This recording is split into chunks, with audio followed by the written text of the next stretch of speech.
Welcome to Mitchell Grove. We were spending a lot of money at the feed store on alfalfa to feed the guinea hogs. We had a lot of windfall apples that were not being hoovered up by the bear. Thank you, Bonnie and Clyde. And I wanted to see if I could make silage without refrigeration with the apples to feed our guinea hogs through the winter. Our refrigeration is expensive. It costs $500 a month to run the cold house.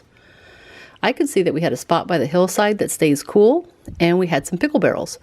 I wanted to see if it would stay cool enough to help preserve the apples and if the barrels were airtight enough to work. So I experimented with 3 ways of preparing the apples. In one set, I just threw in some apples and sealed the barrels. In the other set, I threw in apples but added water and sealed the barrels.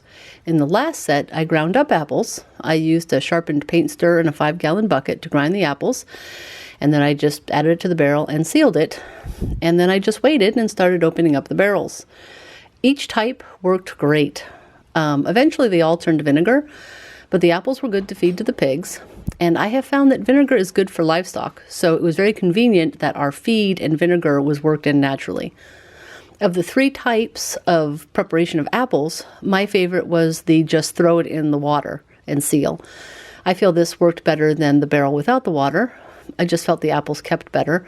My husband, however, preferred the barrels with the ground up apples, as it was really easy to just scoop and go. You didn't have to fish out apples. In the end, you have lots of apple cider vinegar left, which we then use to ferment the grains. This experiment worked really well, and my husband really appreciates not spending a lot of money at the feed store for alfalfa.